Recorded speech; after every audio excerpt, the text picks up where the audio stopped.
doing a hitting breakdown on Bridger Hubble. Um, as obviously I think most people know, I'm not a hitter, but I did work with Bridger on throwing and stuff like that when he first started coming to the facility, and we were doing some fielding stuff, and then eventually transitioned into, I was throwing him some wiffle balls at the end of his sessions and just letting him take some swings before we got the cage up. But we together basically built for him the most fundamental type swing that I could teach, because for me as a pitcher, the guys that will hit the ball to all fields that don't have holes in their swings are the most difficult to face, because from at bat to at bat, they will basically can execute on any pitch that I throw them if they don't have a hole in their swing. So that's a tough thing for me as a pitcher to face, as well as any pitcher. So that's kind of what we worked on with him. If you look at, now this video isn't very telling. When he first started with me, I'm just going to kind of let this play through, take it back to the beginning here. You can kind of just see he looks a little just kind of robotic, kind of up, down. Now, right there, he used to take this bat and literally bring it like clear around his head. I've got some videos of him that his barrel is like literally back there. So I told him, I said, look, man, and you're going to see right here in this video also as he drops his hands. So he basically goes from all the way back, drops his hands, and then comes into the zone. I told him, I said, your swing is basically designed to hit like one pitch, and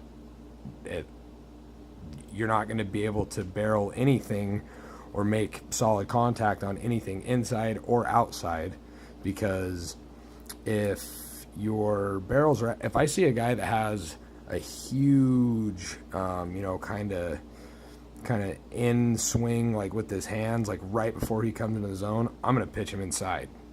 And if he shows me that he can hit the inside pitch, I'm going to pitch him probably outside, because he's got, timing wise, I think he's going to have a difficult time getting to the inside pitch.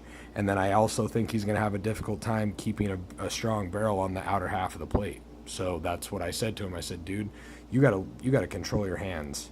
And, based on your size and based on your speed and the type of player that you are, you need to learn how to hit to all fields. And I said, you're not going to hit to all fields with your barrel wrapping around your head, you dropping your hand, so on and so forth. Okay.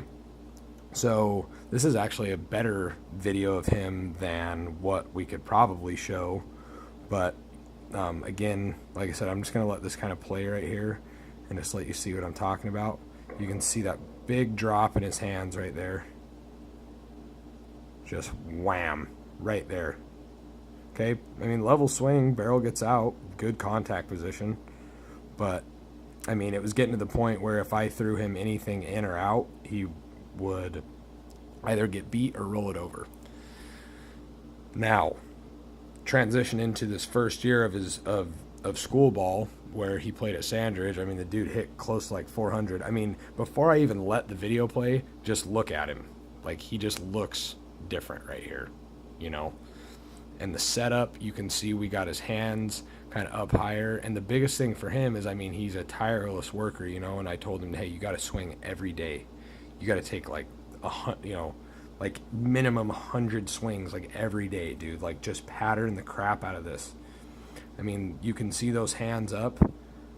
Now, watch as he comes in.